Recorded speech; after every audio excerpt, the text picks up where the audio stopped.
Le vendredi qui suit le deuxième dimanche de Pentecôte, cette année le 27 juin, l'Église célèbre la solennité du Sacré-Cœur de Jésus. C'est un texte biblique qui est à l'origine de cette fête, le passage de la scène du Seigneur en l'Évangile selon saint Jean, dans lequel on voit le disciple que Jésus aimait poser sa tête sur le cœur du Seigneur. C'est ce même cœur qui fut transpercé d'une lance lors du crucifixion. Le cœur de Jésus parle de son amour qui est allé jusqu'au bout du don de lui-même. Il n'y a pas de plus grand amour que de donner sa vie pour ses amis, dit Jésus encore dans l'Évangile de saint Jean. Cette dévotion occupe une place très importante en France, car nous l'avons célébrée en 2025. C'est la fête des 350 ans des apparitions du Christ à Sainte Marguerite-Marie à la Coque, en la bonne ville de Paray-le-Monial. Ces apparitions eurent lieu entre 1673 et 1675, et Jésus confia à sa voyante 3 grands messages adressés à l'Église et au monde. La consécration personnelle au Sacré-Cœur, la réception fréquente de la communion et l'institution de la fête du Sacré-Cœur. C'est le pape Clément XIII qui institua la solennité du Sacré-Cœur de Jésus en 1765, un siècle plus tard, pour honorer la demande de Jésus de célébrer ce mystère dans l'octave de la fête du Saint-Sacrement. Quand on y réfléchit, c'est une dévotion à l'humanité et à la proximité de Jésus et de son amour pour nous. Jésus est Dieu, mais il a un cœur humain. Il nous aime avec son cœur, de tout son cœur. Cela le rend proche de nous, accessible en particulier à ceux qui ont besoin de consolation. Cette proximité donne même une dimension sociale à cette dévotion qui insiste sur l'amour de Dieu pour les plus petits. Ce n'est pas un hasard pour certains historiens si elle naît et se développe dans un siècle de l'humanisme triomphant.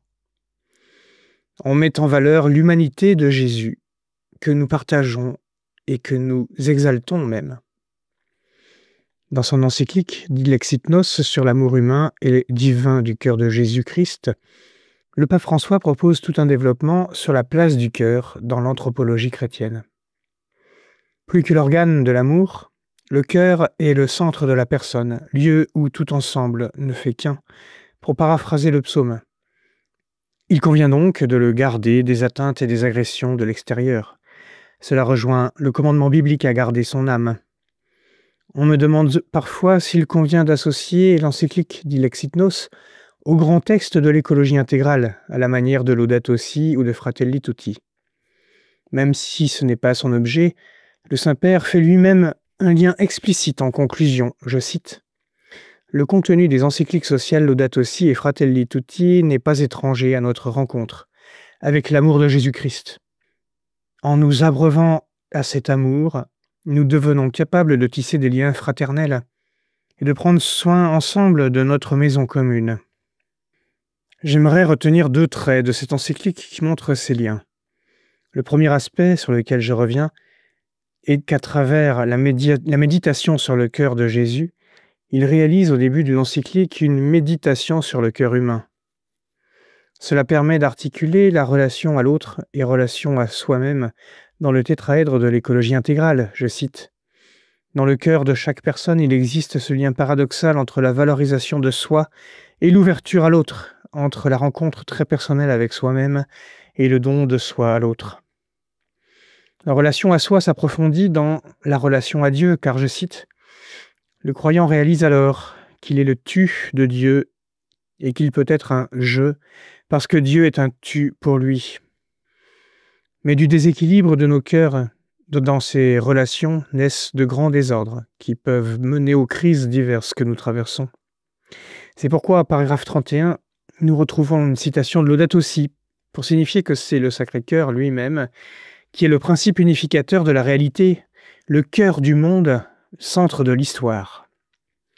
C'est en puisant dans la source du cœur du Christ que l'être humain peut accomplir sa vocation de gardien de la maison commune, car il trouve en lui la compassion nécessaire pour répondre à la clameur de la terre et à la clameur des pauvres.